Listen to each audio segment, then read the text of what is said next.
Bismillahirrahmanirrahim. Alhamdulillahirrahmanirrahim. Wassalatu wassalamu ala sayyidil mursalin Sayyidina Nabi Muhammad sallallahu alaihi wasallam. Amma ba'du, sahabat yang melakukan Allah, yang sibuk bekerja, yang suka berdoa. Mungkin ada yang bertanya, kenapa jika Allah telah tahu apa saja nasib kita, Allah telah tentukan dulu di alam azali semua yang akan terjadi pada kita. Ketika roh ditiupkan ke janin ibu kita, ke janin dalam perut ibu kita, Allah telah menentukan orang ini akan begini, begitu. Semua nasibnya telah ditentukan. Lalu untuk apa berdoa dan berusaha? Ini ternyata pernah ditanyakan oleh sahabat Nabi kepada Nabi. Barangkali kita termasuk orang-orang yang mewarisi ilmu ini, alhamdulillah, sehingga bertanya hal yang sama kepada Sayyidina Nabi SAW. Karena Sayyidina Nabi SAW telah Allah pindahkan alamnya, maka kita bertanya kepada pewarisnya, para ulama-ulama warasatul anbiya. Apa kata mereka? Mereka menjawab dengan jawaban yang Nabi jawab. Suatu kali, kata Abu Hurairah dan sahabat-sahabat yang lain, ada orang-orang satu komunitas yang rajin bekerja, rajin berusaha, juga suka berdoa, bertanya kepada Nabi, "Ya Rasulullah, jika kami semua telah ditakdirkan mempunyai nasib begini dan begitu, telah ditakdirkan hidup dalam keadaan apapun, lalu untuk apa kami berdoa ataupun berusaha?" Apa jawaban Nabi Sallallahu Alaihi Wasallam dalam hadis Imam Bukhari? Nabi mengatakan, "I'malu fakullun muyassarun lima khuliqa lahu." Beramallah wahai sahabatku, karena setiap orang akan dimudahkan melakukan hal-hal yang telah ditakdirkan dia dulu di alam azali. Dulu di alam azali kita adalah roh, cahaya-cahaya, nur-nur yang dulu kita ditakdirkan dekat dengan siapa, melakukan apa. Nanti hal itu dengan wujud yang sedikit berbeda, itu terjadi di muka bumi ini.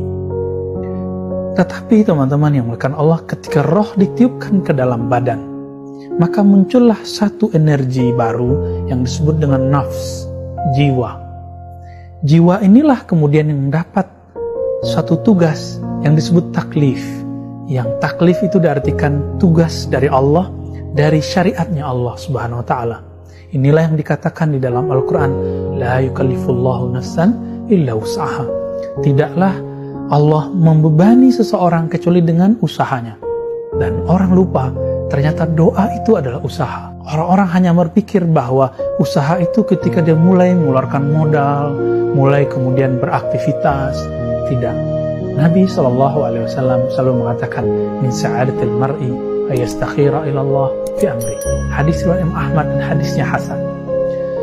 Salah satu ciri-ciri orang punya usaha sukses ketika dia meminta persetujuan Allah dalam semua urusannya. Dalam berguru, dalam berteman, dalam berkomunitas, dalam bersafar, dalam bekerja, dalam berjodoh. Semuanya diatur. Istikharah isinya berdoa. Jadi untuk apa berdoa? Doa itu adalah minta restu kepada Allah. Doa itu adalah bermanja-manja kepada Allah. Bukankah sebelum kita berdoa, Allah sudah tahu? Makanya Al-Imam Abul Hasan Syazili memulai Hizb Bahar, salah satu doa yang beliau wariskan kepada murid-muridnya.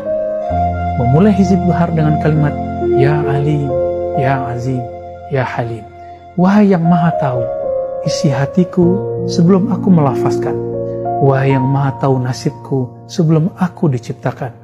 Wahai yang mau tahu aku dengan hal-hal yang aku tidak tahu. Lalu untuk apa mengatakan ini? Supaya kita tidak berburuk adab kepada Allah, bahwa kita sedang memberitahu Allah. Kita berdoa bukan memberitahunya. Kita berdoa hanya bermanja-manja kepadanya. Kita berdoa hanya minta restu kemantapan hati kepadanya. Teman-teman yang melakukan Allah, Imam Natta'illah mengabarkan kepada kita, ciri-ciri doa kita, usaha kita direstui, ada lafaz yang sudah kita laporkan kepada Allah. Maka boleh kita sebut doa itu melaporkan bahwa kita mau melakukan sesuatu supaya Allah merestuinya. Maka perbanyaklah laporan itu kepadanya setiap malam kita, setiap saat. Inilah yang disebut dengan muhasabah. Maka Imam Al-Haris Al-Muhasibi, imam yang selalu melaporkan apapun yang dia buat setiap hari. Dulu Imamuna Ahmad bin Hanbal, murid Imam Syafi'i, pernah tidak menghargai orang ini karena menganggap Al-Haris Al-Muhasibi tidak mengajarkan hadis. Ternyata Al-Haris Al-Muhasibi mengajarkan inti dari ajaran hadis itu. Akhirnya Al-Imam Ahmad bin Hanbal menghormati beliau, bahkan mengambil berkah dari jubah Al-Imam Al-Haris Al-Muhasibi. Sahabat yang melakukan Allah, jadi untuk apa berdoa? Berdoa adalah melaporkan keinginan kita kepada Allah, meminta restu Allah, dan yang terakhir, meminta restu kepada Allah Subhanahu wa Ta'ala. Hidup ini hanyalah minta restu Allah. Inilah yang kita baca, Allahumma inna nas'aluka ridhaka wal jannah. Ya Allah, kami meminta ridhamu, restumu. Jika tidak ada ridhonya, maka orang taat pun tidak diterima taatnya. Jika tidak ada ridhonya, maka pemaksiat akan selalu dalam gelombang maksiatnya, selalu dalam lingkaran maksiatnya. Tapi jika Allah telah beri ridho, orang yang taat diterima, orang yang maksiat akan diselamatkan. Kita ini adalah para pemaksiat. Kita ini bermaksiat setiap saat. Maksiat badan dengan melakukan hal yang mungkar. Maksiat pikiran memikirkan yang tidak baik, yang jorok, yang vulgar. Maksiat kalbu ketika berhenti menyebut nama Allah. Maksiat ruh ketika kita tidak mengenal Allah Subhanahu wa Ta'ala. Betapa banyak maksiat kita, maka semoga Allah meridhoi kita.